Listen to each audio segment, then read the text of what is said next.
And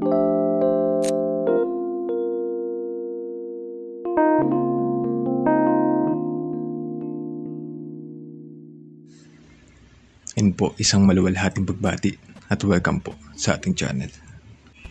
So magkwentuhan muna tayo. Sa araw-araw kasi, maraming balita sa TV, sa radyo, sa internet ang umaabot sa atin. Tama? Yung mga malaking numero na yan, yung mga salitang malalim, yung mga problema, yung mga desisyon ng iba't ibang individual. Hindi yung nagkataon na umabot sa'yo.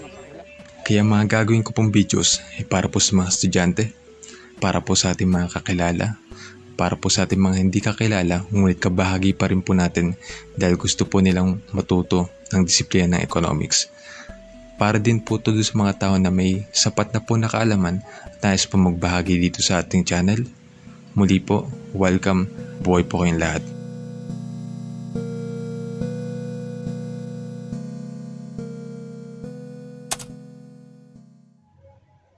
So, ano yung economics? Unang-una, palagi natin siyang narinig. Tama? Pangalawa, alam natin na ang economics ay patungkol din sa ekonomiya. Pero kahit yung salitang ekonomiya ay malabo sa atin at hindi rin natin masyadong maipaliwanag. So basic muna tayo. Kapag sinabing economics, ito ay hango sa Greek word na oikonomikos o oikonomiya. It means the task of managing the household. Sa disiplina kasi ng economics, naniniwala tayo na isang tahanan ay parang isang bansa. At ang tumatayo sa isang bansa ay kagaya ng tumatayo sa tahanan. At kung paano kailangang pagkasyahin ang budget sa tahanan ay ganoon din sa isang bansa. So bigyan natin ng halimbawa. Halimbawa, ang isang bansa may pondo yan. May limitadong pondo. Ang isang tahanan may budget yan. May limitadong budget.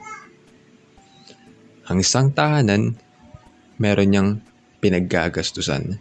Kailangan niyang gumawa ng desisyon upang sa ikabubuti ng miyembro ng tahanan. Ang pamahalaan o ang isang bansa, kailangan niyang gumawa ng proyekto upang sa ikabubuti din ng mga tao. Ang isang bansa, minsan nakukulangan, kailangan niyang umutang. Ang isang tahanan, nakukulangan din ng budget kung minsan, kailangan niya ding umutang. So ayun yung disiplina ng economics. Dahil sa ekonomiya or economics, alam natin na ang lahat ng bagay ay limitado, so kailangan natin ng proper allocation.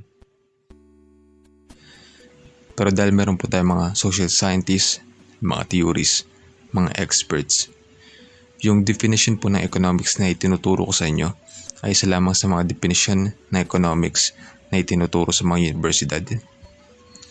Soon po gagawa ko na mas malalim na video tungkol dito.